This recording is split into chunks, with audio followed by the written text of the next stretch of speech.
All right, the Lions get good offensive line news. I think one of the things that we're kind of worried about is that interior offensive line with Zeitler being older, Graham Mm. Glasgow just kind of declining a little bit. So there is a report that came out talking about who's going to be available. And it's just like, it's nice because it's affordable guys Yeah. that we can fill. Because when you think of our offense, as I pull this article up, what do you like?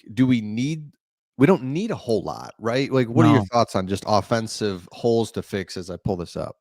Yeah, I have a couple of thoughts on this, to be honest with you. Overall, that decline happened really fast for Glasgow last Mhm. year. So I'm wondering how much of it is simply a decline and how much of it is that he moved to left guard from right guard. Yeah. But so that's a thought there, and we can talk about that. Like moving him back to right guard might increase the longevity of his career, or at least something worth finding out, because he had his best year ever the year before at right guard. And my offensive line and overall thoughts on the offense is, Chris, I don't know about you, but I think this is a offense that's pretty ready made. I think there's a couple of pieces that you can fill in, not expensively, might even be available on the roster. We can talk about those in this video, but I think the offense is kind of ready to go with, Yeah. and you don't need to spend money on this side of the ball this offseason. Not a lot of money at all. That's right. And we look at kind of what we have to spend. We're in the top 10. We've got money. Yep. So This year. we can do things. You're right. We don't need to do it offensively as much. So as we look at this, remember who we have. So we've got Mahogany, who we really um, Absolutely. don't want to forget about. But whether we have him or not, we still need some depth pieces. So if Zeitler were to leave and then Glasgow, we'll see what we have to do with him. Mahogany needs you. But let's just take a look at a couple of these guys. We don't have to go through all of them, but James Daniels is relatively young, 27. So when we look at these free agent guys, I think a lot of times we were like, oh shoot, that guy's 32, that guy's 34 already. Like they're Yeah. always kind of older in age. So to see a younger guy is really nice. But injury shortened season. That's the theme with these, like That's the theme. that is the theme. And So Brad Holmes yeah. loves himself an injured player. Yeah. It's like I 100% get the injured player angle, but I do think we are at the point where we could be growing fatigue to injuries, or injured Yep. players, and where Yep. we're at in our rebuild. We're not even in the rebuild anymore, right? So it's like, let's not do that. I don't think, I if we know. can It's help not, it. yeah, we don't need to. Yeah, it's interesting. There could be two themes on that. It's like we're not in the rebuild anymore, so we don't need to be doing that. The other one is we're starting to go up against the cap threshold here in the next 5, 6, 7, 8 years. Mhm. So maybe we need to get retread or injured players and hope that they work out well in a Yeah, system. that's right. And then, It's like, because there's everywhere. another one, like Brandon Scherf is another would be a 1-year guy. He's a 5-time Pro Bowler, but he's Yeah, older, and it's just like, well, that's what we have in Zeitler basically now. So let's just re-sign Zeitler. Would you want to right. do another older guy, or not even mess with that? I'm fine with it. Yeah. I'm honestly fine because I believe the answer is going to be twofold. I think you need a stopgap, Mm, maybe this year. And I'll give a big caveat because when you're done with this, I'll give you what I would do. But I think you do a stopgap for this year. You let Graham Glasgow compete for a starting job. And then you're drafting your guard of the future in the draft this year. yes. Okay. So that way, your internal, you have Mahogany going forward and another guard that you're drafting this year. I don't even care if we take a pick on a guard at the end of the first round. We know how important offensive line is. So that's kind of where I'm at. So I could see us going young.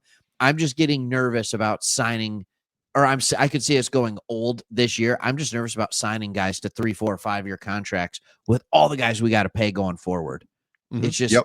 I don't want to find ourselves in the same situation the Saints and the Browns find themselves in. Yeah, for sure. And then the last one's Aaron Banks, who is a kind of an ascending player from the Niners, Sure. but again, and I think we have to get over this a little bit because it just A little is bit. what it is. Everybody's injured at every point in the season. Yeah. So he's an And injured every San reserve. Francisco 49ers injured every year. Mhm. So Yep. that And happens. we really, and here's the last thing right here. We just look at under contract. So this is cool that these guys are all set. Manu has to be something at some point. Yep. And then if you look at the interior offensive linemen, we're good here. I mean, really, you depend on Glasgow, but then Swordsdal kind of not holding my breath on him anymore, and so that's it, right? We need another one or two players. We need another one or two players, and that is. I mean, and not just another one or two players. We need a guy that can do both positions, center and guard. Yeah. You need a guy that can do them both. It is interesting. Now, I will say this. I think that we actually have the guy on the roster. Oh, okay. Like, and this is, and I'm gonna show this, and I know we'll see what this looks like, but this is Christian Mahogany. So he's already here, as we know. He's already here. And this is his PFF grades for this past year, which is just crazy to me. He only played, I understand, a couple of games, but Chris, in those couple of games, he was able to show that he was a top 10 guard by grading standards. And wouldn't you say what you watched on the screen is kind of what you saw in that situation as well when you were watching these games? Like, the guy played really, really well. So if he can be the answer at left guard, move him to left. Let Graham go back to right, and let's see if we can have a young guy that comes in. The answer may already be on our team. Yeah, then you're just filling in depth, which is a lot nicer than trying to go find because then you've got a young guy that's going to be there for a while. And yep, 6th round pick. So those are the types of players that are the types of picks that is just it's franchise altering. We say that, or we talk about, but it's like, no, really, when you can get a 5th, 6th, 7th round offensive lineman that you can plug in and is going to be there for 5-6 years, that's huge. Because we're looking at, how do you go find these guys? They're injured, they're older, it's tough. Remember when it was draft day and or the draft week, now I guess I'll call it, because the draft lasts so many days. I was amazed. I think we were both amazed. I think we both hopped on here and made a video talking about just how stunned we were that a guy like Christian Mahogany, with his pedigree, with how he played in college, and quite frankly, just his physical attributes, we were shocked that he made it to the 6th round. Like, that should have been a 3rd or 4th round pick, and he's playing like it. Like, how many, even if it's just a 2-game sample size, a guy comes in after getting mono, and we see that really set back rookies every single year, like when they get sick and they have to miss training camp. Dude missed training camp. Still, by the end of the year, he's a starting caliber. Like, I have no problem. He was actually better than Graham Glasgow. So put him in. Happy to have him.